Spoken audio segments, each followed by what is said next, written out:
Kaveri news தொலைக்காட்சி நேயர்கள் அனைவருக்கும் வணக்கம். உங்களை மீண்டும் ஒரு 8 திசை நிகழ்ச்சியில் சந்திப்பதில் மிக்க மகிழ்ச்சி. பல முக்கியமான விஷயங்கள் குறித்து பல்வேறு கோணங்களில் பேசுவதற்கான வாய்ப்பு தான் இந்த 8 திசை நிகழ்ச்சி. இன்று நாம் பேசவிருக்கின்ற தலைப்பு, கொடுங்கையூரில் ஏற்பட்ட தீ விபத்து, அதை அணைக்க சென்ற தீயணைப்பு வீரர் ஒருவர் பலியாயிருக்கின்றார். இதை குறித்து தான் நாம் இன்றைக்கு பேசவிருக்கின்றோம்.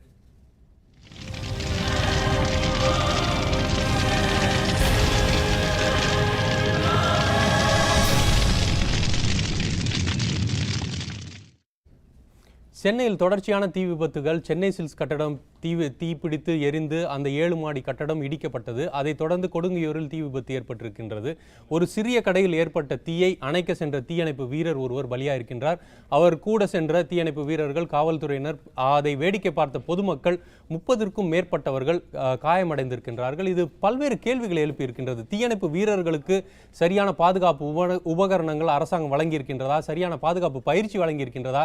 தீயணைப்பு வீரர்களுக்கு அவர்களின் உயிருக்கே உத்தரவாதம் இல்லாத பொழுது தீயை எப்படி அவர்கள் அணைத்து அங்கிருக்க மக்களை எப்படி மீட்பார்கள்? அவர்கள் உயிருக்கு இவர்கள் எப்படி உத்தரவாதம் கொடுப்பார்கள் என்கின்ற பல்வேறு கேள்விகள் எழுந்திருக்கின்றது. இது மட்டுமல்லாமல் இந்த கட்டடங்களில் தீயணைப்புக்கான பாதுகாப்பு அம்சங்கள் இருக்கின்றதா என்ற பல்வேறு கேள்விகள் இருக்கின்றது. இதையெல்லாம் குறித்து தான் நாம் இன்றைய 8 திசை நிகழ்ச்சியில் விவாதிக்கவிருக்கின்றோம். இந்த நிகழ்ச்சியில் விவாதிப்பதற்கு முன்னதாக இந்த கொடுங்கையூர் தீ விபத்து, இதை குறித்த காலக்கோடு, இதை ஒரு தொகுப்பாக பார்க்கலாம்.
கொடுங்கையூர் தீ விபத்து ஒரு சிறிய விபத்தாக, ஒரு சிறிய கடையில் ஏற்பட்ட விபத்து. ஆனால் ஒரு தீயணைப்பு வீரரின் உயிரை பலி வாங்கியிருக்கின்றது. இன்னும் 3 பேர் தீவிர சிகிச்சை பிரிவில் அனுமதிக்கப்பட்டிருக்கின்றார்கள். இதை குறித்து தான் நாம் பேசவிருக்கின்றோம். நம்மோடு இந்த 8 திசை நிகழ்ச்சிக்காக விருந்தினர் இணைகிறார். அவரை வரவேற்கலாம். திரு பிரதீப் காந்தி, தீயணைப்பு மற்றும் பாதுகாப்பு ஆலோசகர். சார் வணக்கம். வணக்கம். இது போன்ற அப்படி தீ விபத்துகள் தொடர்ச்சியாக இருக்கின்றது. சென்னை சில்க்ஸ் கட்டட தீ விபத்திலையும் அந்த கட்டடத்தை இடிப்பு பண்ணியப்போ ஒரு ஊழியர் உயிரிழந்தார். தற்போது தீயணைப்பு வீரரே உயிரிழந்திருக்கிறார். இதெல்லாம் நீங்கள் எப்படி பார்க்குறீங்க? கொடுங்கையூர் தீ விபத்து ஒரு துரதிருஷ்டவசமானது. இப்போ அதில் பார்த்திங்கன்னா தீயணைப்பு வீரர்கள் ஒரு பாதுகாப்பு குறித்து எந்த விதமான உடைகள் இல்லாமல் அவங்க போனது நாங்கள் தப்புன்ற மாதிரி பார்க்குறோம். ஏன்னா அதுக்கு அதுக்கு ஒரு ஷூட் இருக்குது. அதாவது ஃபயர் ப்ராக்சிமிட்டி என்ட்ரி சூட், அது பேர். நீங்கள் எவ்வளோ ஃபயரில் இருந்தாலும் நடந்து போய்ட்டுருக்கலாம் அந்த சூட் போட்டிருந்தா. அது ஏன் அவங்க யூஸ் பண்ணல அப்படின்றது தெரியல. ரெண்டாவது ஏன்னா ஆல்ரெடி இந்த பேக்கரியில் ஃபயர் ஆகிருக்கு. ஃபயர் ஆகி அப்போ சிலிண்டர்லாம் இருக்குன்றது தெரிஞ்சுமே அவங்க உள்ளார எவ்வளோ தைரியமாக போயிருக்காங்கன்றது எதனால் உள்ளார போனாங்கன்னே தெரியல. வெடிக்காதுன்னு நினச்சி போனாங்க. இதில் ஒரு புரோட்டோக்காலே இல்லையா? புரோட்டோக்காலே இல்லை. இப்போ வெளிநாடுகள்லாம் பார்க்குறோம், ஒரு விபத்து ஏற்பட்டுருச்சுன்னா உடனே அந்த இடத்த சீல் பண்ணிடுவாங்க. இந்த இடத்துக்கு மேலே பொதுமக்கள் போகக்கூடாதுன்ற ஒரு சீல் பண்ணியிருப்பாங்க. பொதுமக்கள் நிறைய பேர் கூட இருந்திருக்கிறாங்க, காவல்துறையினர் இருந்திருக்கிறாங்க. இவர்கள் நீங்கள் சொல்கிறது மூலம் சிலிண்டர் இருக்குன்றது அவர்களுக்கும் தெரியும். ஆனால் ஒரு புரோட்டோக்காலே இல்லாமல் அந்த கதவை, அந்த ஷட்டரை அவர்கள் உடைக்க முயற்சி பொதுமக்களுக்கு எந்த அளவுக்கு தெரியுன்றது தெரியல, பட் வீரர்களே உள்ளார போயிருக்காங்களே. இல்ல பொதுமக்கள் அந்த இடத்துக்குள்ள போகக்கூடாதுன்றது தானே ஒரு அடிப்படை புரோட்டோகால். ஏன்னா பொதுமக்கள் வந்து அந்த மீட்பு பணியில ஈடுபட்டிருக்க தீயணைப்பு வீரர்கள் போலீஸ் வந்து ப்ரொடெக்ஷன் பண்ணி நிறைய பேரை வந்து நவுத்திட்டாங்க. அதனால தான் கம்மியான பேர் அடிபட்டிருக்காங்க. இல்லைன்னா இன்னும் நிறைய ஆயிருக்கும். இல்ல காவல்துறையினர் நகர்த்துறதை விட ஒரு அடிப்படையில வந்து அந்த ஏரியா வந்து சீல் வச்சிருக்கணும். அந்த ஒரு டேப் போட்டு அவனுக்கு பல நாடுகள்ல வந்து நம்ம பார்க்குறோம். அந்த ஏரியா ஒரு விபத்து நடந்துருச்சுன்னா, ஒரு சின்ன ஒரு கார் கிராஷ் நடந்திருந்தாலுமே அந்த ஏரியா உடனே அவங்க மூடிடுறத பார்க்குறோம். ஆனால் இப்படி ஒரு தீ விபத்து நடந்திருக்குது, அதுக்கான ஒரு நடவடிக்கையை நம்ம பார்க்க முடியல. இதில் முக்கியமாக வந்து அதுக்கு முன்னாடி இந்த மாதிரி பேக்கரிஸில் வந்து அவங்க யூஸ் பண்ணுறதோட சிலிண்டரை வந்து எப்பயுமே அடுப்புக்கு பக்கத்துலேயே வச்சுக்கிறாங்க. ஆக்சுவலாக ஒரு 10 மீட்டர் தள்ளி தான் இருக்கணும். அதுலேருந்து டியூப் வழியாக தான் அது வரணும். இதை மாதிரி பண்ணுறது இல்லை. இந்த மாதிரியான சேஃப்டி நாம்ஸை வந்து யாருமே கடைப்பிடிக்கிறது இல்லை. அதை வந்து அரசாங்கமும் கண்டுக்கிறது இல்லை. அப்படி இது ஒரு முக்கியமான விஷயம். அப்புறம் வந்து ஃபயர் ப்ரெஷருக்காக சிலிண்டரை வந்து படுக்க வச்சுலாம் யூஸ் பண்ணுவாங்க. இப்போ எல்பிஜி வந்து லிக்விட் பெட்ரோலியம் கேஸ், அதை வந்து உங்களுக்கு ஸ்ட்ரைட்டாக தான் நிற்கணும். அது ஆனால் ஸ்ட்ரைட்டாக இருந்தால் ப்ரெஷர் கம்மியாகும்ட்டு உங்களுக்கு 21 kgs இருக்கும்போது அது இறங்க 10 kgs வரும்போது ப்ரெஷர் கம்மியாகிடும். அந்த ப்ரெஷருக்காக படுக்க வச்சு யூஸ் பண்ணுவாங்க. அப்படி பண்ணும்போதுலாம் பெஸ்ட் ஆகிறதுக்கு எவ்வளவோ சான்சஸ் இருக்குது. அந்த மாதிரி சேஃப்டி நாம்ஸ் எல்லாம் கடைப்பிடிக்கிறது யாருமே கிடையாது. கவர்மெண்ட்டில் உள்ள ஆஃபீஸர்ஸும் அதை வந்து போய் இன்ஸ்பெக்ஷன் பண்ணுறதில்ல, ஃபாலோ பண்ணுறது. இதில் கூட ஒரு 10 மாடி கட்டடம் வந்து தீப்பிடிச்சு எரிஞ்சிட்டு இருக்குது. ரொம்ப ஒரு ரிஸ்க்கான விஷயம் அதை காப்பாற்றுறது இருக்குது. அப்படி அது பல உயிர்கள் வந்து அங்கே மாட்டிக்கிட்டு இருக்கிறாங்க. அப்படின்ற மாதிரி ஒரு சூழ்நிலையில் இந்த தீயணைப்பு வீரர் உள்ளே சென்றிருந்தாருன்னா கூட நம்ம எதை புரிஞ்சிக்க முடியுது, சரி ஏதோ ஒரு காப்பாற்றுறதுக்காக ஒரு முனைப்பில் சென்றுட்டாங்கன்ட்டு. ஆனால் அடிப்படையில் அங்கே அந்த கடையிலையும் ஆள் இல்லைன்றது அவர்களுக்கும் தெரியும். ஆனால் வந்து ஒரு அலட்சிய போக்கு ஒரு அரசாங்கத்திற்கு வந்து அவர்களுக்கான அடிப்படை பயிற்சி கூட இல்லை அப்படின்னு நினைக்கிறீங்க? பயிற்சியே இல்லை, சுத்தமாக இல்லை. அதாவது ஒரு ஒரு ஒரு ஒரு காமன் மேனுக்குள்ள ஒரு யோசனை பண்ணுற அளவுக்கு கூட இல்லை. ஏன்னா ஆல்ரெடி அது எரிஞ்சதுக்கப்புறம் எப்படி செட்டரை தூக்கிட்டு உள்ளார போனாங்கன்னே தெரியலையே. இது வந்து 100% ராங் வே. அவ்வளோதான் எங்களை பொறுத்தவரையும் சொல்ல முடியும். ஏன்னா ஒரு சேஃப்டி மெஷர்ஸே இல்லாமல் இருந்தால் கூட அவங்க இல்லாமல் போயிருக்கக்கூடாது. அப்படி இருந்தாலும் இப்போ என்னமோ கேஷுவலாக வந்து இது எப்படி இருக்குன்னா, ஒரு வீட்டில் ஒரு பங்களாவில் வந்து AK-47 டெரரிஸ்ட் இருக்கும்போது தைரியமாக உள்ளார போகிற மாதிரி இருக்குது. ஆக்சுவலாக அது ஒரு நாம்ஸே இல்லைன்றது தான் வந்து நம்மளுக்கு தெரியுது. அது மட்டும் இல்லாமல் இப்போ பயிற்சிகள்லாம் நடக்குதா? தீயணைப்பு வீரருக்கான பயிற்சிலாம் இப்போ வந்து ஒரு விஷயத்தை ஒன்னொன்னே அணுகணும்னா அது அதற்கான சேஃப்டி ப்ரிகாஷன்ஸ்ன்றது உபகரணங்களையும் தாண்டி பயிற்சி, அது உபகரணம் இல்லைனா கூட அதற்கான இந்த அளவில் தான் இதை கையாளணும் அப்படின்ற பயிற்சியெல்லாம் தீயணைப்பு வீரர்களுக்கு இருக்குதா? அந்த அகாடமிலாம் செயல்படுதா? இல்லை, அப்படி செயல்படுதா என்ற இந்த அளவுக்கு தெரியல. பட் செயல்பட்டுட்டா இந்த அளவுக்கு வராது. ஆக்சுவலாக அவங்க சொல்கிறது வந்து 7,000 பேர் இருக்கிறாங்கன்னு சொல்கிறாங்க டோட்டலாகவே. அவங்க 350 ஒர்க் ஸ்டேஷன் இருக்குது, ஃபயர் ஸ்டேஷன் இருக்குது. அதுக்கு வந்து 7,000 பேருன்னு அஃபிஷியலாக டிக்ளேர் பண்ணியிருக்கிறாங்க அவங்க. எல்லாருக்கும் ட்ரைனிங் வந்து இப்போ இறந்து போன ஏகராஜ் அவரே வந்து ட்ரைனிங்காக வந்தவர் தான் இங்கே. அவர் விருதுநகர் ஐ திங்க் ஸோ. அவர் ட்ரைனிங்காக வந்தார், பயிற்சிக்காக வந்தவர்னு போட்டிருக்கு. சில சமயம் வந்து ஷார்ட்டேஜ் ஆஃப் மேன் பவர் அதையும் வந்து ஈடு செய்கிறதுக்காக அப்படி இப்போ அவர்களை மாற்றி போடுறாங்க. பட் இவர் வந்து பயிற்சிக்காக தான் வந்திருக்காரு. ஸோ அது பயிற்சிகள் நடந்துக்கிட்டு இருக்குது. பட் முக்கியமாக என்ன தான் பயிற்சிகள் இருந்தாலும் எக்யூப்மெண்ட்டு எஃபிஷியண்ட்டாக இருக்குன்றது தானே முக்கியம். இப்போ நான் சொல்கிற ஷூட் வந்து எவ்வளோ ஷூட் இருக்குது, அந்த ஷூட் போட்டால் பிரச்சனையே கிடையாது. அது மாதிரி ஒரு ஷூட் போட்டு நம்ம பார்த்ததே இல்லை. நம்ம படங்கள்ல யாரும் நம்மளுடைய தீயணைப்பு வீரர்கள் பார்த்ததில்லை. வெளிநாடுகளில் இருக்கு, எல்லா நாட்டிலையும் இருக்கு, நம்ம ஊர்லேயும் இருக்கு, வாங்கி வச்சிருக்காங்க. பயன்படுத்தி பார்த்ததில்லை. ஏன்னா அதுக்கு முன்னாடி நார்மல் ஒரு ஃபயர் ப்ரொடெக்ஷன் கிளாத்தே இருக்கு. அட்லீஸ்ட் அதை கூட யூஸ் பண்ணுறது இல்லை. இவங்க யூனிஃபார்மில் தான் போகிறாங்க எப்பயுமே. பட் நீங்கள் எல்லா மேலை நாடுகள்லையும் பாருங்கள், யூனிஃபார்மில் இருக்க மாட்டாங்க. அந்த ஃபயர்னால் அந்த கோடிங்கில் உள்ள ட்ரெஸ்ஸில் தான் போவாங்க. At least fire proof first protection ஒரு ட்ரெஸ் இருக்குது. அது தெரிந்து இவர்கள் போடக்கூடிய அதிகப்படியான ஒரு பாதுகாப்பு உபகரணம்னா தலைக்கவசம் போட்டுக்கிறாங்க. ஆமாம், அதை தாண்டி வேற நம்மளால் பார்க்க முடியல. தற்போது சென்னை சில்க்ஸ் கட்டடத்தில் தீ விபத்து ஏற்பட்டது, கொடுங்கியூரில் ஏற்பட்டிருக்கின்ற தீ, இந்த 2 தீ விபத்திற்குமான தொடர்பு, இதை குறித்து ஒரு முழுமையான தொகுப்பாக பார்க்கலாம். டி நகரில் தி சென்னை சில்க்ஸ் அமைந்திருந்த 7 மாடி கட்டடம் சரியாக 1.5 மாதத்திற்கு முன்புதான் தீ விபத்துக்குள்ளானது. அதிகாலை ஏற்பட்ட தீயை அணைக்க தீயணைப்பு வீரர்கள் பல மணி நேரம் போராடியும் நிலைமை கையை மீறி போனது. இறுதியில் 7 மாடி கட்டடம் தரைமட்டமானது. இந்த விபத்தில் ஒரே ஒரு ஆறுதல், உயிரிழப்பு ஏதும் இல்லை என்பது மட்டுமே. தீயை அணைக்க நாங்கள் பல மணி நேரம் போராடினோம், ஆனாலும் முடியவில்லை என்பது தீயணைப்பு வீரர்களின் கருத்து. ஆனால் அவர்கள் தாமதமாக வந்தார்கள், தீயை அணைக்க முழுவீச்சில் செயல்படவில்லை என்றது சம்பந்தப்பட்ட நிறுவன தரப்பு. ஸ்கைலிப்ட், ராட்சச கிரேன் மூலம் தீயை அணைத்தாலும் புகை மூட்டம் அந்த பகுதி முழுவதும் சூழ்ந்ததாகவும், இதனால் தீயணைப்பு வீரர்கள் கடைக்குள் உள்ளே செல்ல முடியாத நிலை ஏற்பட்டதாகவும் ஒரு செய்தி உண்டு.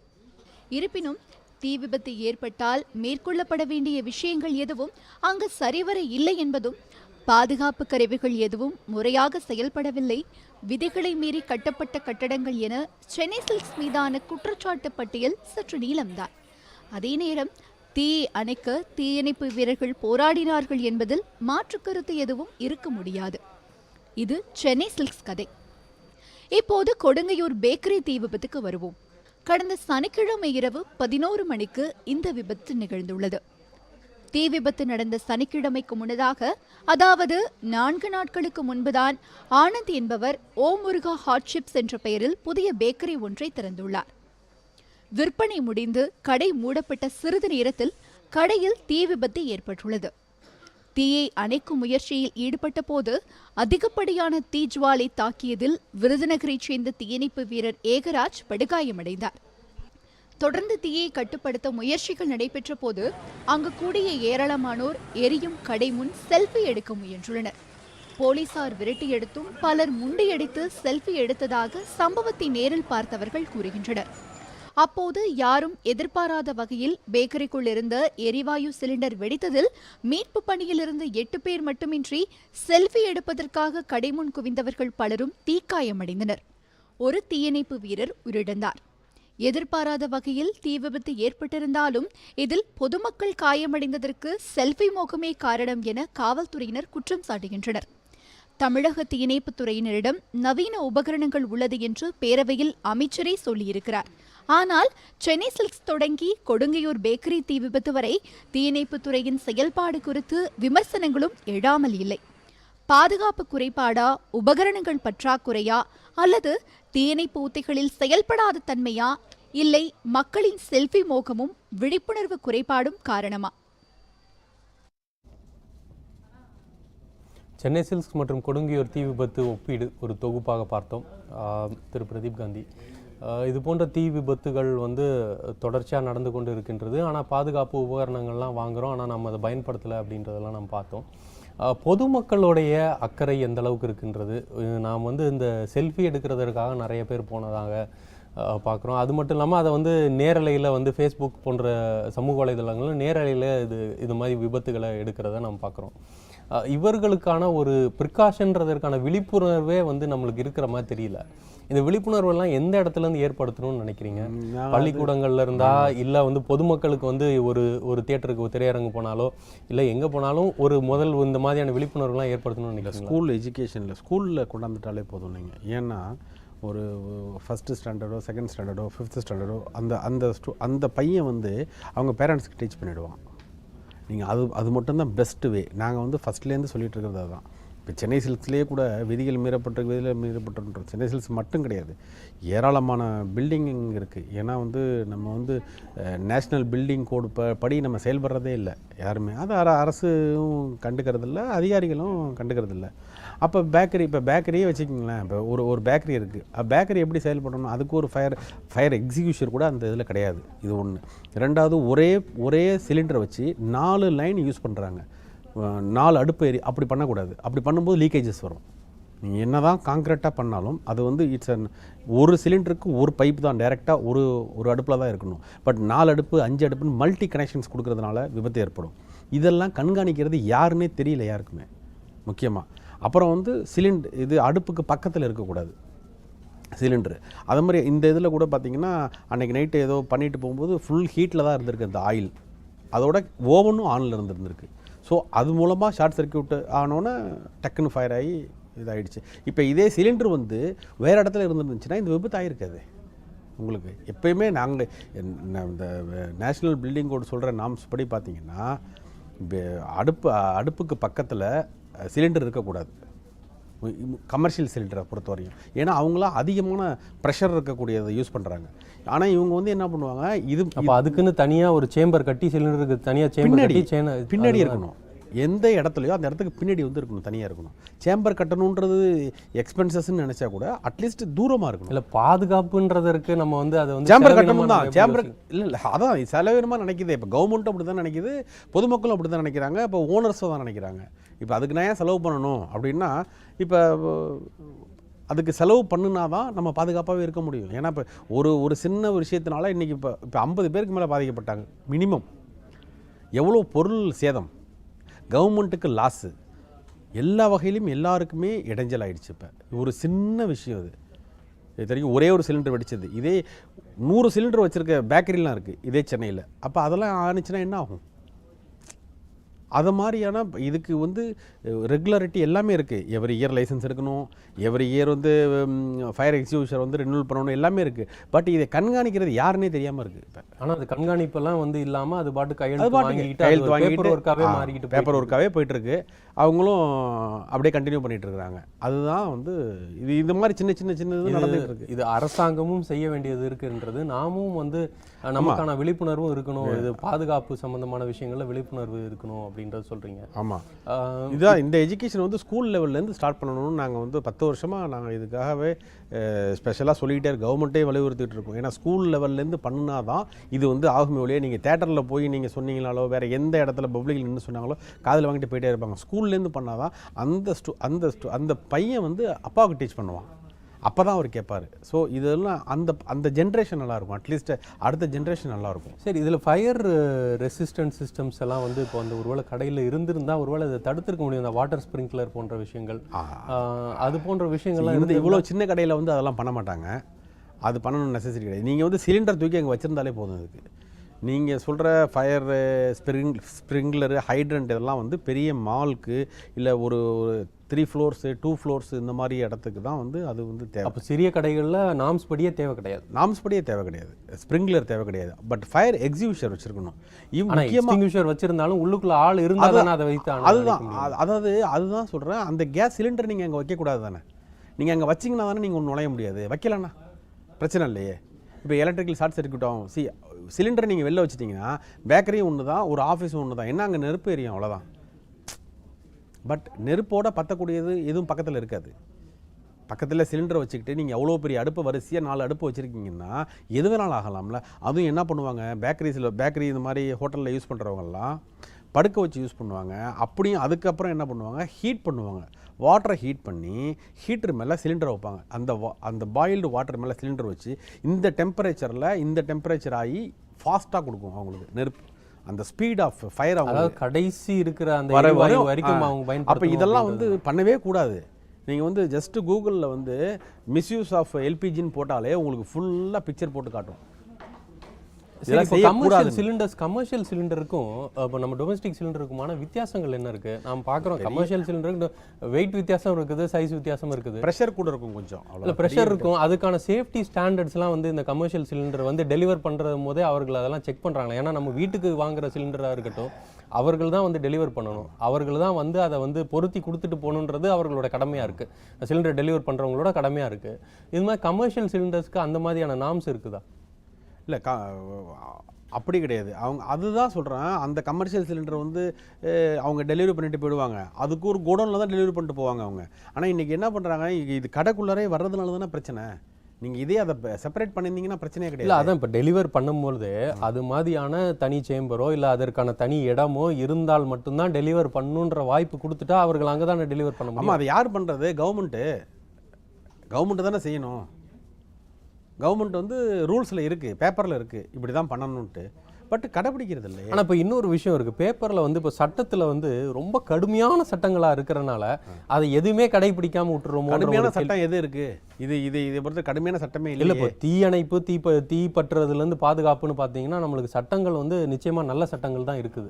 அதில் வந்து எந்த விதமான மாற்று கருத்தும் இருக்க முடியாது. உலகம் தரத்துக்கு அளவுக்கு நிகரான சட்டங்கள் இருக்குது. நம்ம பாதுகாப்பு நாம்ஸ் பார்த்தீங்கன்னா, ஃபயர் சேஃப்டி நாம்ஸ் பார்த்தீங்கன்னா நல்ல பாதுகாப்பான விஷயங்கள் இருக்குது. பட் அது தப்பான நாம்ஸ் இல்லை. அது வந்து ரொம்ப கஷ்டம், ரொம்ப எக்ஸ்பென்சிவ் ஆகும்லாம் கிடையாது, பெரிய எக்ஸ்பென்சஸ் கிடையாது. இப்போ ஃபார் எக்ஸாம்பிள் இப்போ ஜிஎஸ்டியில் ஃபயருக்கு வந்து 28% ஃபயர் போட்டிருக்காங்க. எதுக்கு போட்டிருக்காங்கன்னு கேட்டிருக்கோம் நாங்கள். எப்படி நீங்கள் இப்போ பண்ணுவீங்க? இதுதான் இப்போ போட்டிருக்கிறது தான் கஷ்டமாக இருக்குது. இதுக்கு முன்னாடி போட்டிருந்த அந்த நேஷ்னல் பில்டிங் கோட்லாம் கரெக்டாக தான் இருக்குது. பட் ஃபயர் எக்யூப்மெண்ட்ஸுக்கு டோட்டலாக 28% அப்படின்னா நீங்கள் 3 lakhs வந்து மெட்டீரியல் நீங்கள் வாங்கினீங்கன்னா 1 lakh நீங்கள் வந்து ஜிஎஸ்டி கட்டணும்னா நீங்கள் என்ன பண்ணுவீங்க? பண்ண மாட்டீங்க. பாதுகாப்பு அம்சங்களுக்கு வந்து வரி அதிகமாக்கி இருக்கு. வரியை 0 ஆக்கணும், ஆக்சுவலாக அட்லீஸ்ட் 5 ஆக்கணும். பட் வரியை இது கூட பண்ணியிருக்காங்க. இல்லை இப்போ வரி கூட செஞ்சுருந்தாலுமே வரி அது ஒரு விஷயத்தில் வந்து அரசாங்கத்திற்கு ஒரு பார்வைக்கு வரதான் செய்யணும். ஆனாலுமே வரி அதிகமாக இருந்தாலுமே சேஃப்டின்றது வந்து இது வேற யாருக்கோ ஒரு பாதுகாப்பு இல்லைல்ல, அந்த கடையில் இருக்கிற அவர்களுக்கும் பாதுகாப்பு, அவர்களுடைய பொருட்களுக்கும் பாதுகாப்பு. சரி, இதுக்கு கவர்மெண்ட் ஏன் இவ்வளோ கூட போட்டிருக்கு? இதை நாங்கள் கேட்டிருக்கோம், குறைக்கிறேன்னு சொல்லியிருக்கிறாங்க, தெரியல. ஏன்னா இல்லை இப்போ நான் கேட்குறது என்னென்னா, இப்போ உங்கள் நாம்ஸே வந்து எடுத்துக்கிறோமே, இப்போ ஃபயர் சேஃப்டி நாம்ஸே எடுத்துக்குவோம். ஒரு கடைக்கு வந்துட்டு பல்வேறு நாம்ஸ் இந்த ஃபயர் எக்ஸ்டிங்விஷர் இருக்கணும், இந்த சிலிண்டர் வந்து பக்கத்தில் இருக்கக்கூடாது, இப்படி பல்வேறு விஷயங்கள் இருக்குது. அந்த ஃபயர் எக்ஸ்டிங்விஷர்லாம் ஒன்றுமே இல்லை, வந்து 1000 rupees தான். அது நம்ம இவ்வளோ செலவு பண்ணுறோம், 1000 rupees 2000 rupees செலவு பண்ண முடியாது. நீங்கள் ஹைட்ரண்ட்டு ஸ்ப்ரிங்க்லர்லாம் வந்து ஒரு 2 floors 3 floors அது இருக்குது. இப்போது ஒரு கடைக்கான கிச்சன் இருக்குதுன்னு வச்சுக்கோங்க, ஒரு உணவகம், அதற்கான கிச்சன் இருக்குது. அதற்கு கிச்சனுக்கான ஸ்பெசிஃபிகேஷன்ஸ் இருக்குதா? கிச்சன் இவ்வளோ சைஸில் இருக்கணும், இந்த இடத்துல இருக்கணும், கடைக்கும் கிச்சனுக்குமான செப்பரேஷன் இவ்வளோ இருக்கணும். அந்த கடையில் கிச்சனில் தீ பிடிச்சதுன்னா அந்த தீ வந்து இந்த பக்கம் உணவகத்துக்கு வரக்கூடாது, அது தடுக்கிறதுக்கு fire resistant fire proof walls எல்லாம் இருக்கணும். அப்படின்னு ஃபயர் ப்ரூஃப் வால்ஸ்லாம் வந்து நார்மலாக சின்ன இடத்துக்குலாம் தேவையில்லை.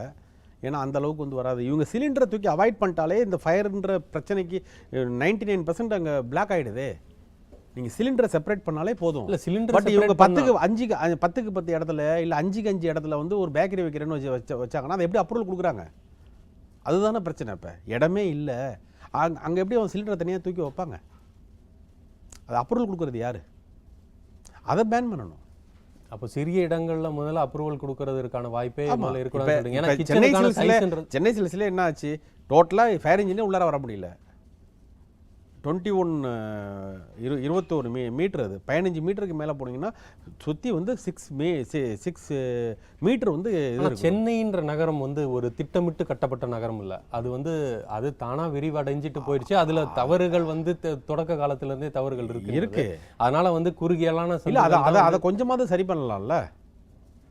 இப்போ அதனால் என்ன பாதிப்பு? இப்போ டி நகரில் வந்து அந்த பில்டிங்னால வந்து சுற்றி உள்ள அப்பார்ட்மெண்ட்ஸு எவ்வளோ மக்கள் பாதிப்பு, பக்கத்தில் உள்ள கடை இந்த பக்கம் எல்லாமே பாதிப்பாயிடுச்சு டோட்டலாகவே. இப்போ இந்த பாதிப்புலாம் ஒரு குறிப்பிட்ட ஒரு ஒரு கடைக்காக எவ்வளோ பேர் பாதிக்கப்பட்டாங்க? அப்போ அப்படிங்கும்போது கொஞ்சம் ரெகுலேஷன் பண்ணணும். சரி, இப்போ இது மட்டும் இல்லாமல் இந்த ஏடிஎம்லேயும் வந்துட்டு அந்த ஏடிஎம்மும் நாசமாயிருச்சு. கிட்டத்தட்ட 3 லட்சம் ரூபாய் பணம் வந்து கருகி நாசமாயிருக்கு அப்படின்னு சொல்லி கேள்விப்படுறோம். இப்போ ஏடிஎம்கள் வைக்கிற இடங்கள் அதுக்கு கூட அது பரவி இருக்குன்னா, ஏடிஎம்லாம் வந்து ஒரு பாதுகாப்பான ஒரு அறைக்குள்ளே தானே இருக்கும். அதுக்குள்ளே தீ பரவ முடியாத நிலைமையில் இருக்கணுன்றதுக்கான அவர்களுக்கான பாதுகாப்பு. கேஸ் சிலிண்டர் வெடிச்சிருச்சுன்னா நம்ம எதுவுமே சொல்ல முடியாதுல்ல. அது வந்து ஃபயர்வால் தான். வெறும் தீ பிடிச்சிருந்ததுன்னா ஒருவேளை அது பரவாமல் இருந்திருக்கும். ஆனால் சிலிண்டர் வெடிச்சதுனால தான் இந்த பிரச்சனை. ஸோ சிலிண்டரை செப்பரேட் பண்ணியிருந்தால் அந்த பிரச்சனைக்கு வாய்ப்பே இருந்திருக்காது. அவரோட உயிரும் போயிருக்காது. இன்னைக்கு அவரோட உயிர் போயிடுச்சு. இன்னைக்கு ஒரு 50 பேருக்கு மட்டும் வந்து உடம்பு போயிடுச்சு. சில கோடிகள் வந்து நாசமாக போயிடுச்சு. இப்போ ஆக்சுவலாக இப்போ ஒரு சின்ன விஷயம், ஒரு ஐ திங்க் ஸோ அந்த கடை என்ன ஒரு 150 ஸ்கொயர் ஃபீட் இருக்கும். 150 ஸ்கொயர் ஃபீட்டில் வந்து அவங்க பண்ணதுனால விளைவு இது. சிலிண்டரை மட்டும் நீங்கள் செப்பரேட் பண்ணியிருந்தாங்கன்னா இந்த பிரச்சனையே கிடையாது. சரி, இப்போ சிலிண்டர் வந்து இப்போ பக்கத்தில் இருக்குது, அது வெடிச்சிருச்சு அப்படின்ற ஒரு விஷயம் தான் பெரிய ஆபத்தை ஏற்படுத்தியிருக்குன்னு சொல்கிறோம். ஆனால் சிலிண்டர் வந்து வெடிக்காமல் இருக்கிறதுக்கு அதை வந்து செப்பரேட் பண்ணி வைக்கிறது தான் ஒரே வழின்னு சொல்கிறீங்க. மற்றபடி வந்துட்டு அங்கே மின்கசிவுனால ஏற்பட்டிருந்த தீ விபத்து வந்து இந்த அளவுக்கு பெரிய வந்திருக்காது, ஆபத்தை ஏற்படுத்தியிருக்காதுன்னு சொல்கிறேன். இப்போ அப்படியே இப்போ இவ்வளோ பெரிய இப்போ கட்டடம் சென்னை சில்ஸ் பெரிய ஆபத்து ஒன்றுமே இல்லையே, அவ்வளோவா இருக்கலாமே, ஒன்றுமே ஆகலையே. அந்த சிலிண்டர் தான் ப்ராப்ளம். ஸோ முக்கியமாக ஹோட்டலுக்குலாம் ரொம்ப ரெஸ்ட்ரிக்ஷன் கொண்டாடணும். ஏன்னா நெருப்பு விளையாடுறாங்க, எல்லாரும் விளையாடுறாங்க. அதாவது உணவு வந்து பாதுகாப்பாக இருக்கணும், அதை சமைக்கிறவர்கள் வந்து கையை சுத்தமாக வச்சுருக்கணும், தலைக்கு வந்து அவர்கள் ஒரு தொப்பி அணிந்திருக்கணும், இப்படின்லாம் சட்டத்தை வகுத்தவர்கள் இதற்கும் பாதுகாப்புக்கும் சேர்த்து அவர்கள் இந்த மாதிரி தீப்பிடிப்பது உயிர் சேதம் பொருள் சேதத்தை அதுதான் முக்கியம். அதுக்கப்புறம் தானே மற்றதெல்லாம். பட் அது ரெண்டுத்துலேயும் நம்ம வந்து ரொம்ப வீக்காக இருக்கும். மற்றதெல்லாம் சுத்தமாக இருந்த பிரயோஜனம் இல்லை. சரி, நம்ம வந்து ஒரு வர்த்தக நோக்கத்தோடு தான் நம்ம பயணிக்கிறோம். நம்ம இது வந்து பாதுகாப்புக்கு வந்து நம்ம பெரிய அளவுக்கு இம்பார்ட்டன்ஸே முக்கியத்துவம் கொடுக்கறது இல்லை அப்படின்னு நினைக்கிறீங்க. 1% கூட கொடுக்கறது இல்லை. இது வந்து மக்கள் மனநிலையில் மட்டுமா, அரசாங்கத்துடைய போக்குலையும் வந்து இது மாதிரி முக்கியத்துவம் இல்லாதது தெரியும். ஆமாம், அரசாங்கத்து போக்கில் தான். அரசாங்கம் ஒன்றும் இல்லை, அரசாங்க பில்டிங்கில் எந்த பில்டிங்கில் ஃபயர் எக்ஸ்டிங்விஷர் இருக்குது? எதுலேயுமே இல்லையே. ஏன் ஃபயர் ஆகாதுன்னு தான். அப்புறம் எப்படி பொதுமக்கள் போடுவாங்க, இல்லை பப்ளிக் செக்டர் எப்படி போடணும்னு எதிர்பார்க்குறாங்க, ப்ரைவேட் செக்டர் எப்படி போடணும்னு எதிர்பார்க்குறாங்க. பாதுகாப்பாக இருக்கணும்னா எல்லாரும் தானே பாதுகாப்பாக இருக்கணும். இப்போ நீங்கள் எந்த ஒரு அரசாங்க பில்டிங்லேயும் எடுத்து பார்த்தீங்கன்னா எக்ஸ்பைரி டேட்டு மட்டும், எக்ஸ்பைரிலாம் போன ஃபயர் எக்ஸ்டிங்விஷர் எங்கேயாவது தொங்கிக்கிட்டு இருக்கும். அதை எப்படி எடுத்து அணைக்கிறதுன்னு கூட யாருக்குமே தெரியாது. இது இன்றைக்கி அதுதான் நிலமை. ஆனால் இன்னொரு விஷயமும் இருக்குன்றது, இப்போ இந்த ஃபயர் சேஃப்டி ட்ரில் போன்ற விஷயங்கள்லாம் நடத்தணும் அப்படின்றது நார்ம்ஸில் இருக்குது. ஆனால் அந்த ஃபயர் சேஃப்டி ட்ரில்லாம் நடத்தும் பொழுது மக்கள் வந்து பீதி அடைஞ்சிடுறாங்க அப்படின்ட்டு அந்த ஒரு தரப்பு நம்ம பார்க்கணும் இல்லையா? இப்போது ஒன்று மக்களை வந்து பயப்படுத்தி அவர்களை வந்து எல்லாரையும் ஒரு 10 மாடி கட்டடம்னா 10 மாடியும் எவாக்குவேட் பண்ணி தான் கீழே வச்சு ஃபயர் சேஃப்டி ட்ரில் பண்ணுன்றதான் நாம் சொல்லுது. அப்போ அப்படி சொல்லும் பொழுது அப்படி அவர்கள் எல்லாரையும் எவாக்குவேட் பண்ணும்போது மக்கள் பீதி அடைஞ்சிடறாங்க. ஐயோ, இதில் வந்து இந்த கட்டடம் ஒருவேளை சரியான பாதுகாப்பு அம்சம் இல்லாத கட்டடமோ, ஒருவேளை தீப்பிடிக்கிறதுக்கான வாய்ப்பு இருக்குன்றனால தான் நம்மளுக்கு இந்த மாதிரி ட்ரில்லாம் பண்ணுறாங்களோ அப்படின்ற ஒரு பீதி அடைகிறாங்கன்ற ஒரு பார்வையும் இருக்குது. இல்லை, முதல்ல எங்கே அது மாதிரி பண்ணியிருக்காங்க? அரசாங்க கட்டடங்கள் தெரியல, ஆனால் தனியார் கட்டடங்கள்ல தனியார் நிறுவனங்கள்ல எக்ஸப்ட் மேனுஃபேக்சர் இண்டஸ்ட்ரியை தவிர இப்போ 10 மாடி கட்டணம் உள்ளது யாரை சொல்கிறீங்க நீங்கள்? எந்த நிறுவனமும் பண்ணது இல்லையா? தகவல் தொழில்நுட்பத்துறை நிறுவனங்கள், ஐடி செக்டாரில் உள்ளவங்களுக்கு வந்து வெல் எஜுகேட்டட், அவங்களுக்கு தெரியும். ஸோ இது நம்மளுக்காக தான் பண்ணுறாங்கன்னா அன்றைக்கி ஒரு நாள் அவங்க வந்து லீவ் கொடுத்து அவங்களுக்கு இதெல்லாம் பண்ணுவாங்க. அசண்டாஸ்லேயோ அமடா சாஃப்ட்லேயோ. அதை தவிர வேறு எங்கே இருக்குது? வேறு யார் பண்ணுறா? ஆக்சுவலாக 100 பேருக்கு ஒரு சேஃப்டி ஆஃபீஸர் இருக்கணும் ரெஸ்கியூ பண்ணுறதுக்காக. ஆஸ் பர் நாம்ஸு 100 எம்ப்ளாய்க்கு ஒரு ஆஃபீஸர் இருக்கணும். யாருமே வச்சுக்கிறது இல்லையே. இன்றைக்கி நீங்கள் எந்த ஷாப் எடுத்தாலும் பெரிய நிறுவனம், நான் பேர் சொல்ல விரும்பல, பெரிய நிறுவனம் யாராக இருந்தாலும் சரி, எப்படியும் 1000 பேருக்கு மேலே இருக்கிறாங்க. பட் சேஃப்டி ஆஃபீஸர் ஒரு ஆள் கூட இல்லையே. அப்போ எப்படி ரெஸ்கியூ பண்ணுவாங்க? எப்படி ஃபயர் இன்ஜினும் போக முடியாது, உங்கள் பாதுகாப்பு சாதனமும் அங்கே போடல, ரெஸ்கியூ ஆஃபீஸரும் இல்லை. அப்போ என்ன ஆகும்? சரி, இது வந்து பல்வேறு விஷயங்களை நாம் மாற்ற வேண்டியது இருக்கின்றது. நம்மளுடைய நோக்கத்திலே நம்மளுடைய செயல்பாடில் பல்வேறு மாற்றங்கள் தேவைன்னு சொல்கிறீங்க. தற்போது கீழ்ப்பாக்கம் அரசு மருத்துவ கல்லூரி மருத்துவமனையின் முதல்வர் வசந்தமணி அவர்களோடு நமது செய்தியாளர் ராமகிருஷ்ணன் நடத்திய உரையாடலை ஒரு தொகுப்பாக பார்க்கலாம். தீக்காயத்துக்கு பெயர் பெற்ற கீழ்ப்பாக்கம் மருத்துவமனையின் டீன் வசந்தமணி தற்போது நம்முடன் இருக்கிறார். அவரிடம் தீக்காயம் தொடர்பான சில சந்தேகங்களை கேட்டுக்கொள்ளலாம். மேடம், ஒருவர் தீக்காயத்துக்கு உள்ளான உடனே அவர் முதல் உதவியாக என்ன செய்ய வேண்டும்? முதல்ல வந்து ஃபயர் வந்து என்ன டைப் ஆஃப் ஃபயர் ஆக்சிடென்ட் அப்படிங்கிறத பார்க்கணும். வெதர் இட் இஸ் கேஸ் பர்ன்ஸா, ஆயில் பர்ன்ஸா, வாட்டர் பர்ன்ஸா அப்படிங்கிறத பார்க்கணும். இப்போ வந்து சுடு தண்ணியில் வந்து தீக்காயம் ஆச்சுன்னா ஐஸ் பேக்கிங்ஸ் எதாவது இருந்துச்சுன்னா எடுத்து உடனே ஐஸ் பேக்கிங் வச்சோம்னா அந்த தீக்காயத்தோட இம்பேக்டை வந்து நம்ம குறைச்சிடலாம். இப்போ ஆயில் அப்படிங்கிறப்ப வந்து ஆயில் பர்ன்ஸு அதிலெல்லாம் வந்து வாட்டர் வந்து ஆட் பண்ணக்கூடாது. எரியிற எண்ணெயில் வந்து தண்ணியை ஊற்றினோம்னா அது வந்து இன்னும் ஃபயர் வந்து ஜாஸ்தி ஆயிரும். ஸோ அணைக்கிறேன்னு நினச்சிட்டு தண்ணியை ஊற்றிட்டாங்கன்னா அது வந்து அந்த ஃபயரோட இம்பேக்டை வந்து இன்னும் ஜாஸ்தி ஆக்கிரும். ஸோ எண்ணெய் அந்த மாதிரி இருக்கிறப்போ ஒரு பெரிய சாக்கு, பெரிய பெரிய பெட்ஷீட் அந்த மாதிரி எடுத்து உடனே அந்த பேஷண்ட்டை வந்து நம்ம உடனே கவர் பண்ணிடணும். கவர் பண்ணிட்டா ஃபர்தராக வந்து அந்த தீக்காய புண்ணிலேருந்து அவங்கள காப்பாற்றிடலாம். அதே சமயம் இப்போ கேஸ் பர்ன்ஸு இதெல்லாம் இருந்துச்சு அப்படின்னா ஆக்சிஜன் லெவலில் வந்து கட் பண்ணணும். ஸோ அவங்கவுங்க வீட்டில் வந்து அந்த ஃபயர் ஃபைட்டர்ஸ் எதாவது இருந்துச்சுன்னா நேராக அந்த ஃபயர் ஃபைட்டர் எடுத்து அந்த எரியிற தீ மேலே இது பண்ணோம்னா அதை அணைச்சிடலாம். இல்லை அப்படின்னா திக்கு பெட்ஷீட்டு, திக்கு சாக்கு இதையெல்லாம் வந்து உடனே எடுத்து எரியிற அந்த இது பொருள் மேலே போட்டோம்னா அந்த பொருள் வந்து எரியிறதை தடுத்துடலாம். பேஷண்ட்டை வந்து திக் டவல், திக் பெட்ஷீட் போட்டு ராப் பண்ணிட்டோம்னா உடனே வந்து ஃபர்தராக அந்த துணி இதெல்லாம் எரியிறதை வந்து நம்ம தடுத்துடலாம். ஸோ தட் இந்த பர்சன்டேஜை வந்து நம்ம வந்து குறைச்சிடலாம். இப்போ வந்து எங்கள் டிபார்ட்மெண்ட் ஹெச்ஓடி நிர்மலா மேடம் வந்து இண்டிவிஜுவலாக ஒரு சில பேஷண்ட்ஸை வந்து எப்படி மேனேஜ் பண்ணுறதுங்கிறத பற்றி அவங்ககிட்ட நம்ம கேட்டு தெரிஞ்சுக்கலாம்.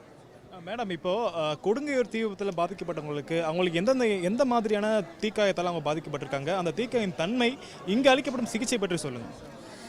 கொடுங்கையூரில் வந்து என்னென்னா அந்த வழியாக போன பைபாஸஸ் தான் ஒரு 50 பேர் வேடிக்கை பார்த்துட்டு இருந்தவங்க அந்த ஷட்டரை தூக்குறப்ப உள்ளுக்குள்ளே இருந்து அந்த ஒரு பிளாஸ்டான எஃபெக்ட்னால அந்த ஃப்ரண்ட் எக்ஸ்போஸ்டு பார்ட்ஸு, ஃபேஸு, கை இந்த மாதிரி இடத்துலலாம் வந்து அந்த கேஸோட பர்ன்ஸ் வந்து ஃபுல்லாக பாதிக்கப்பட்டிருக்கு.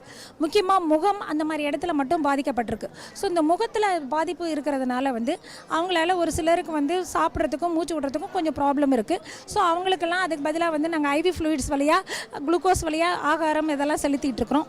அவங்களுக்கு தேவையான ஆன்டிபயோட்டிக்ஸு, ட்ரெஸ்ஸிங்கு, டிஸ்போசபிள்ஸ் எல்லாமே கொடுத்து சரியான முறையில் பார்த்துட்ருக்குறோம். எல்லாருமே ரெக்கவரி ஆயிடுவாங்க.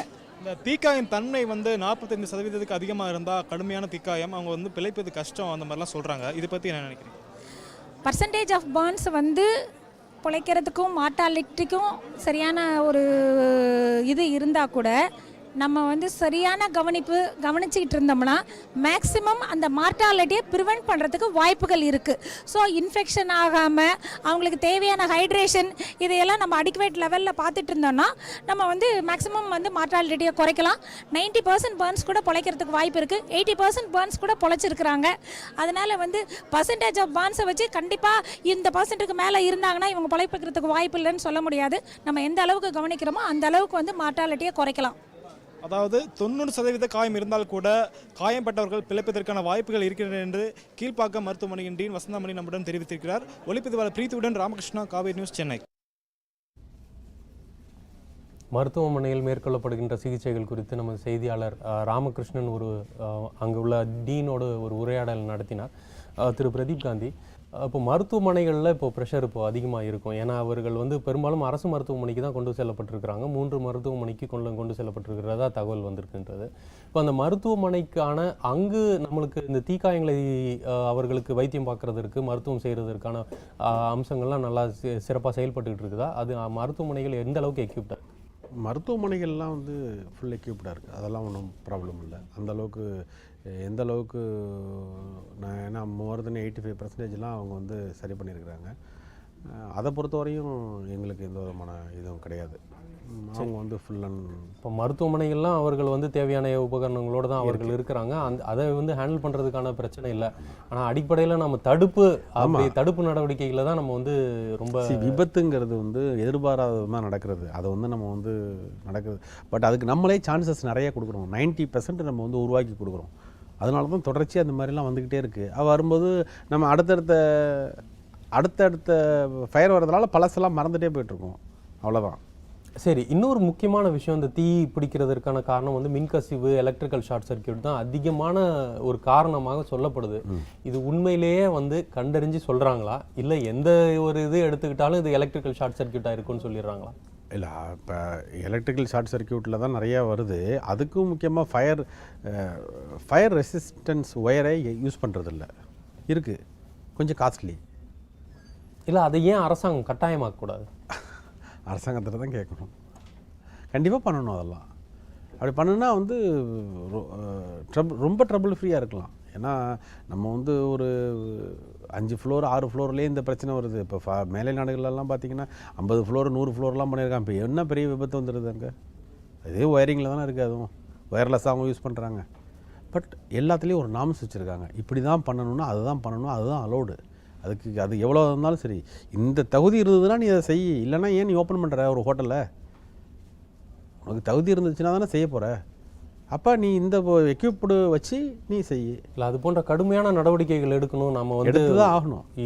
இதை இந்த நாம்ஸை மீட் பண்ண முடிஞ்சாதான் நம்ம வந்து கடையை திறக்கணும்.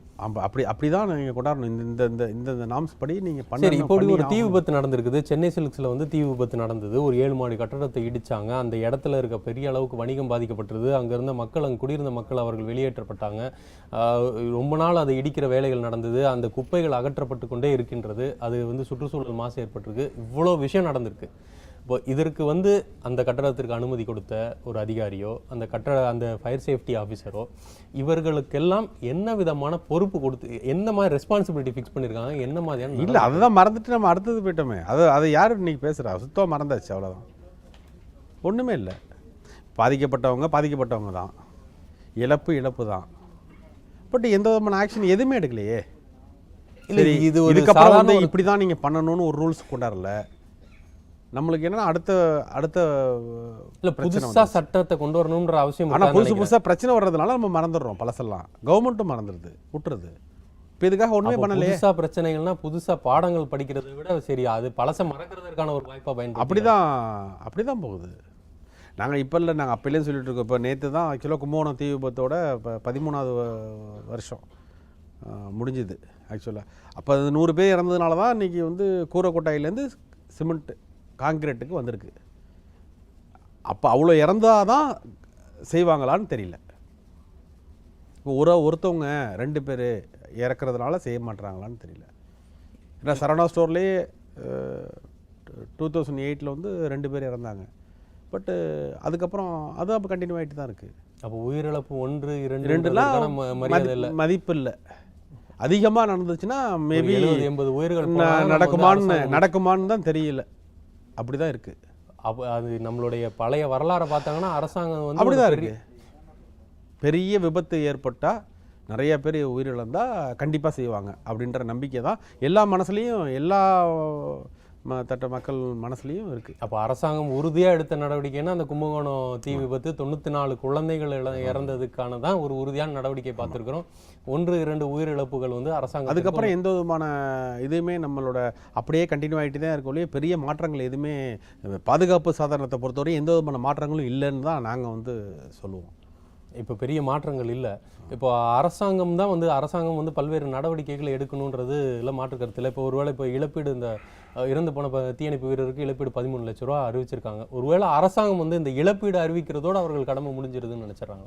அப்படி தான் இழப்பீடு கொடுக்குறாங்க, அப்புறம் இப்போ வேலை கொடுக்குறாங்க, அதுக்கப்புறம் அதான் நான் பண்ணிட்டேமேன்னு சொல்லிட்டு அடுத்தது போயிடுறாங்க. ஆனால் அந்த உயிரை என்ன பண்ணாலும் ஈடுகட்ட முடியாது. இல்லை, உயிர் ஒன்று போகிறது மட்டும் இல்லாமல் ஒரு 50 பேர் வந்து பாதிக்கப்பட்டிருக்காங்களே. இதன் மூலமாக காயங்கள் ஏற்பட்டிருக்கு. அவங்க எவ்வளோ நாள் ஆகும் ரெக்கவரி ஆகிறதுக்கு? ஃபயர் பேன்லாம் வந்து நீங்கள் இட்ஸ் நாட் ஈஸி. மோர் தென் 5 இயர்ஸ்க்கு மேலெல்லாம் ஆகும். ரெண்டாவது அவங்களோட இது நிறைய ஸ்பாயில். வேலைக்கு நார்மலாக ரொட்டீனாக வேலைக்கு போக முடியாது. கேள்விக்குறியாக வாழ்வாதார பிரச்சனை ஏகப்பட்ட. அதாவது ஒரு சின்ன விஷயத்தில் இதில் கொஞ்சம் அலட்சியத்தினால நிறைய பாதிப்புகள். ஒரு 5 வருஷம் 10 வருஷம்லாம் சில பேருக்கு பாதிப்பு ஏற்படலாம் இந்த விஷயத்தில் மட்டும். சரி, இது மின்கசிவு காரணமாக தீ விபத்து நிறையான்றது பேசணும். நம்ம இது வந்து ஃபயர் சேஃப்டி டிபார்ட்மெண்ட் சம்மந்தம் இல்லாமல் எலக்ட்ரிக்கல் சைட்லேயே வந்து ஒரு சாங்ஷன் கொடுக்குறாங்க. என்ன இருந்தாலும் ஒரு கட்டடம் கட்டி முடித்த பிறகு நம்ம என்ன இருந்தாலும் இபிகிட்டேருந்து நம்ம ஒரு சாங்ஷன் வாங்கினா தான் அந்த ஃபைனலாக அவர்கள் வந்து அந்த மீட்டரை ஃபிக்ஸ் பண்ணிட்டு அந்த சாங்ஷன் கொடுத்தா தான் நம்ம வந்து கடையை வந்து ஆப்ரேட் பண்ண முடியுன்ற ஒரு யதார்த்தம் ஒன்று இருக்க தான் செய்யுது. ஆனால் அவர்கள் வந்து இந்த மாதிரி மின்கசிவு ஏற்படுத்துறதுக்கான வாய்ப்பு இருக்குதான்றதை ஒரு வெரிஃபிகேஷன் பண்ணுறாங்களா? அது நடைமுறையில் இல்லை. நடைமுறையிலலாம் இல்லை. அது அந்த மாதிரி இல்லையா? அவங்க வந்து மீட்டர் ஃபிக்ஸ் பண்ணுறதோட சரி, அவங்க வேறு எந்த டெஸ்ட்டுமே பண்ணுறது இல்லையே. அவங்களுக்கு மேபி அந்த மாதிரி ஆர்டர் இல்லையான்றது எனக்கு தெரியல. ஏன்னா இது வந்து கன்சல்டண்ட்டோட வேலை இல்லை. அவர்கள் ஏன்னா மீட்டர் ஃபிக்ஸ் பண்ணும்போது அவர்கள் மற்ற இடத்த வெரிஃபை பண்ணாமல் மீட்டர் ஃபிக்ஸ் பண்ண முடியல. மீட்டர் ஃபிக்ஸ் பண்ணால் வந்து இங்கே கனெக்ஷன் வருதான்னு மட்டும் தான் பார்ப்பாங்க. இல்லை, நம்ம வந்து திருட்டுத்தனமாக வேறு இடத்துல வந்து எல்லா கனெக்ஷனுமே வந்து மீட்டருக்கு போய் சேருதா? என்ன மேக்கு கேபிள் போட்டிருக்கீங்கன்னு பார்க்க வேண்டிய அவங்களோட வேலை இல்லைன்னு சொல்லுவாங்க. நம்ம வந்து இப்போ நீங்கள் ஃபயர் ரெசிஸ்டன்ஸ் கேபிள் போட்டிருக்கீங்களா இல்லை நார்மலான கேபிள் போட்டிருக்கீங்களான்றது தெரியாது அவங்களுக்கு. அவங்க பார்க்க வேண்டிய நெசசிட்டி இல்லைன்னு சொல்லுவாங்க. ஏன்னா அவங்களுக்கு அந்த ரூல்ஸ் இருக்காது. அவங்க வந்து ப்ராப்பராக கனெக்ஷன் கொடுத்துருக்கீங்களா, லீகலாக யூஸ் பண்ணுறீங்களா, டொமஸ்டிக்காக கமர்ஷியலாக முடிஞ்சு அதுக்குள்ளே மீட்ரு, அவ்வளோதான் அவங்களோட டியூட்டி. I think so. இது மற்ற டிபார்ட்மெண்ட்ஸ் இருக்குது, அதில் அவங்க தான் பார்க்கணும், செக் பண்ணணும். சரி, நார்மலாக வீட்டுக்கு உங்களுக்கு தேவையில்லை இந்த மாதிரிலாம். மின்கசிவில். பட் இண்டஸ்ட்ரியல்னு போகும்போது, கமர்ஷியல்னு போகும்போது கண்டிப்பாக நீங்கள் வந்து அதெல்லாம் அந்த நாம்ஸ் இருந்தால் தான் பாதுகாப்பாக இருக்க முடியும். சரி, இப்போ வீடுகளில் வந்து நம்ம சிலிண்டர் வந்து அன்றாடம் பயன்படுத்துகிறோம். எல்லா வீடுகளையும் கிட்டத்தட்ட சிலிண்டர் பயன்படுத்தாத வீடுகளே இல்லைன்ற அளவுக்கு இப்போ சிலிண்டர் நம்ம பயன்படுத்துகிறோம். இப்போ இந்த சிலிண்டரை பாதுகாப்பாக வைத்துக்கொள்வது, ஏன்னா வீடுகளில் வந்து அடுப்புக்கும் சிலிண்டருக்கும் தூரத்தை நம்ம பெரிய இடைவெளி வைக்க முடியாது, பக்கத்தில் தான் வச்சாகணும் நம்ம. ஆனால் அதிகமாக பயன்படுத்த போகிறதில்ல, கமர்ஷியலாக பயன்படுத்துகிற அளவு பயன்படுத்த போகிறதில்ல. ஆனால் அதை பாதுகாப்பாக வைக்கிறதுக்கு என்னென்ன நடவடிக்கைகள் மேற்கொள்ளணும்? இல்லை, இப்போ நீங்கள் வந்து இப்போ ஒரு கேஸ் கனெக்ஷனோ இல்லை ஸ்டவ் வாங்கும் போதோ இன்ஸ்ட்ரக்ஷன் மேனுவல் ஒன்று கொடுத்துருப்பாங்க. அதை ஃபஸ்ட்டு நம்ம தூக்கி டஸ்ட்பினில் போட்டுருவோம். ஆக்சுவலாக அதை எடுத்து அதுலேயே எல்லாமே இருக்குது. நீங்கள் எப்படி நீங்கள் நார்மலாக வந்து அதாவது சாய்வாக வைக்கக்கூடாது சிலிண்டரை. காத்தோட்டம் கொஞ்சம் இருக்கணும் முக்கியமாக. அடுப்புக்கும் அதுக்கும் வந்து ஒரு மீட்டர் டிஸ்டன்ஸ் இருந்தால் நல்லது. ஏன்னா நம்ம அதிகமாக யூஸ் பண்ணிகிட்டு இருக்க போகிறதில்ல. நைட்டில் படுக்கும்போது நம்ம ஏதாவது ஒரு ஹீட்டான ஒரு பாயில் பண்ணி வச்சுட்டு வந்து படுக்க போகிறதில்ல கமர்ஷியல் மாதிரி. அப்படி பண்ணிகிட்டு இருந்தாங்கன்னா அது பண்ணக்கூடாது. இந்த மாதிரியான சூடான பொருட்கள் வந்து ரொம்ப அதிகமான சூடான பொருளில் நீங்கள் வைக்கக்கூடாது. இப்போ ஆயிலெலாம் வந்து ரொம்ப லேட் ஆகும் உங்களுக்கு வந்து கூல் ஆகிறதுக்கு. அப்போ அந்த பேர்னில் இருக்கும்போது, ரொம்ப இதில் இருக்கும்போது ஏதாவது சின்ன விஷயம் ஆனாலும் ஃபயர் ஆகிறதுக்கு சான்சஸ் இருக்குது. ரெண்டாவது ஆயில் ஃபயரை வந்து நீங்கள் ஆயில் எடுத்து ஊற்றிட்டா வந்து சீக்கிரம் நீங்கள் வந்து அதை இது பண்ண முடியாது. அது வந்து என்ன பண்ணுவாங்க, எல்லாருமே என்ன பண்ணுவாங்க, ஒரு ஃபயர் ஆகிடுச்சுட்டாக்க தண்ணி எடுத்து ஊற்றிடுவாங்க. அது டோட்டலாக நம்ம ஸ்பாயில் பண்ணுற மாதிரி, அதில் உள்ள ஆக்சிஜன் போட்டு டோட்டலாக பெட்ரோலை தூக்கி ஊற்றுற மாதிரி நம்ம பாடியில் ஆக்சுவலாக. அப்போ வந்து கீழே தள்ளி விட்டு நீங்கள் வந்து துணியை தான் அந்த மருத்துவர் கூட சொன்னாங்க, அவர்களுக்கு வந்து தண்ணி ஊற்றி விட்டுட்டா இன்னும் அதிகமான தண்ணி ஊற்றினா 100% பெட்ரோல் எடுத்து ஊற்றுற மாதிரி அவங்களுக்கு அப்படியே அவங்கள காப்பாற்ற முடியாது. அது மாதிரி இன்னொன்று என்னென்னா, இப்போ யாராவது ஃபயர் ஆகிட்டு இருக்காங்க, அவங்க கிட்டே போகக்கூடாது. போனாங்கன்னா நம்மளை பிடிச்சிடுவாங்க. அவங்க காலை தட்டி ஃபஸ்ட்டு கீழே விழ வைக்கணும். கீழே விழுந்ததுக்கப்புறம் ஒரு பெட்ஷீட்டை போட்டு உருட்டி விட்டால் முடிஞ்சிச்சு. சிம்பிள். பட் அதை செய்யாமல் நிறைய பேர், நீங்கள் யாரோ ஒருத்தவங்க எரிஞ்ச ஹஸ்பண்ட் எரிஞ்சா அவங்கள காப்பாற்ற போகிற மனைவியோ இல்லை மனைவி காப்பாற்ற போகிற கணவனோ வந்து பொழைச்சதே கிடையாது. ஏன்னா 2 பேருமே அவங்கள பிடிச்சிடுவாங்க. இவங்களை பிடிச்சி ஃபஸ்ட்டு காலை தட்டி விட்டுட்டு கீழே விழ வச்சு தான் நீங்கள் வந்து இது பண்ணணும். இதெல்லாம் சின்ன சின்ன விஷயங்கள். இதெல்லாம் வந்து ஆக்சுவலாக இதெல்லாம் எஜுகேஷனில் கொண்டாடணும்னு நாங்கள் வந்து பிரியப்படுறோம். இப்போ நீங்கள் சொன்னது கூட, அவர்கள் வந்து இந்த கணவன் மனைவி அவர்கள் வந்து காப்பாற்றுறது இருக்குன்ற என்ன செய்யணுன்றது தெரியாமல் அவர்கள் போய் பிடிக்கிறது தான் இது. அதே மாதிரி ஒருவேளை எலக்ட்ரிக்கல் ஷாக் அடிச்சதுன்னா கூட அது மாதிரி அவர்களை போய் தொடக்கூடாது. ஒரு கட்டையில் அடிக்கணும். கட்டை எடுத்து ஒரு நான் கண்டக்டர் எடுத்து நம்ம அவர்களை அடித்தாதான் காப்பாற்ற முடியும் அப்படின்ற விஷயம். சாதாரண ஒரு சேஃப்டிலேயே நீங்கள் பார்த்தீங்கன்னா, இப்போ யாராவது நம்ம போயிட்டு இருக்கும்போது மயக்கடிச்சு கீழே விழுந்து கிடக்குறாங்க அப்படின்னா சுற்றி நிற்பாங்க. எல்லோரும் நின்று வேடிக்கை தான் பார்த்துட்டு இருப்பாங்க. யாராவது ஒருத்தவங்க தூக்கி தண்ணி எடுத்து கொடுப்பாங்க. பட் என்னென்னா, கான்சியஸாக இருக்கும்போது நீங்கள் கொடுக்கலாம். இப்போ நார்மலாக பார்த்தீங்கன்னா, இப்போ நீங்கள் உணவு பைப்பு, ஃபுட் பைப்பு, ஏர் பைப்பு 2 பைப்பு இருக்குது நம்மளுக்கு. அப்போ நீங்கள் சாப்பிடும்போது ஆக்சுவலாக ஏர் பைப்பு க்ளோஸ் ஆகிடும். ஃபுட் பைப்பு தான் ஆனில் இருக்கும். அன்கான்சியஸில் இருக்கும்போது, லைக் தூங்கும்போதோ அன்கான்சியஸில் இருக்கும்போதோ ஏர் பைப் மட்டும் ஆனில் இருக்கும், ஃபுட் பைப் வந்து மூடி இருக்கும். அப்போ அன்கான்சியஸில் இருக்கும்போது நீங்கள் வந்து சோடாவோ தண்ணியோ எடுத்து கொடுத்துட்டிங்கன்னா டைரெக்டாக அவங்க இறந்துருவாங்க. அது ஏன்னா ஏர் ஸோ அவங்கள வந்து நம்ம கொலை பண்ணுறோம் ஆக்சுவலாக. இது தெரியாமல் நிறைய பேர் செஞ்சு இறந்துட்டாங்கன்னு சொல்லியிருக்கிறாங்க. இதெல்லாம் ஒரு சிம்பிள் எஜுகேஷன். இது அவங்க கேட்டாங்கன்னா எதை வேணாலும் கொடுக்கலாம். நீங்கள் ஒரு அடிப்பட்டு கீழே விழுந்து மயக்கமாக இருந்தவங்க எந்திரிச்சு அவங்க என்ன வேணும்னு கேட்டால் அவங்களுக்கு இதெல்லாம் கூட இல்லை, எழுப்பி உங்களுக்கு எதாவது வேணுமான்னு கேட்டால் அவங்க கேட்டால் கொடுக்கலாம். ஏன்னா அப்போ ஆட்டோமேட்டிக்காக இது க்ளோஸ் ஆகி இது ஓப்பன் ஆகிடும். பட் அவங்க தூங்கிட்டு இருக்கும்போது தண்ணி ஊற்றுறேன்னு சொல்லிட்டு வாயை திறந்து தண்ணி ஊற்றினோம்னா அவுட். ஏன்னா ஒரு சுவாச குழாயில் வந்து அது நேரக்டாக போய் சுவாசிக்க முடியாமல் அவர்கள் வந்து அப்படியே டைரெக்டாக இது நிறைய இன்சிடென்ட் நடந்திருக்கு. அந்த மாதிரி அது முதலுதவி விஷயங்கள் வந்து முதலுதவி செய்கிறேன்னு சொல்லிட்டு அவங்கள நம்ம வந்து இது மாதிரி நடந்திருக்கு நிறைய விஷயங்கள். சரி, அதாவது முதலுதவி வந்து அடிப்படையில் பள்ளிக்கூடத்திலிருந்தே அவர்கள் கற்றுக்கொள்ள வேண்டும் அப்படின்றத சொல்கிறீங்க. நம்ம பல்வேறு பாடத்திட்டங்களில் கூட நம்ம பார்த்துருக்குறோம். சில பாடத்திட்டங்களில் வந்து இந்த சோஷியல் எஜுகேஷன்ற மாதிரியான பாடத்திட்டங்கள் அது போன்ற முதலுதவிக்கான விஷயங்கள்லாம் இப்போ என்ன சொல்ல போனால் பிஇடி பீரியட் வந்து டீச்சர் வரலன்னா பிஇடி பீரியட் பண்ணுறாங்க இன்றைக்கி.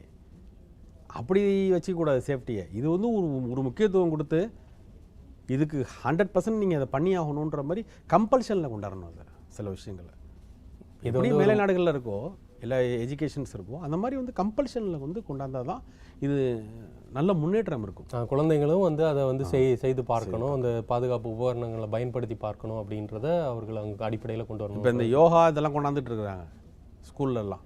அதை மாதிரி எல்லாத்தோடையும் முக்கியம் இதுதான். அவங்களோட உயிர் பாதுகாப்புக்குள்ளே தேவையானதை குழந்தைங்கள்லேருந்து கொடுத்தா அவங்க பேரண்ட்ஸு கொடுப்பாங்க, குழந்தைங்கள் அண்ணனுக்கு சொன்னால் அண்ணன் கேட்பாங்க, தாத்தா கேட்பாங்க. ஸோ அடுத்த நம்ம மேலே உள்ள ஜென்ரேஷனே மாற்ற முடியும், கீழே உள்ள ஜென்ரேஷனால் மட்டும்தான் முடியும் அது. ஸோ அதனால தான் நாங்கள் திருப்பி வலியுறுத்துறதுனா ஸ்கூல் லெவல்லேருந்து கொண்டாடணும் அதை.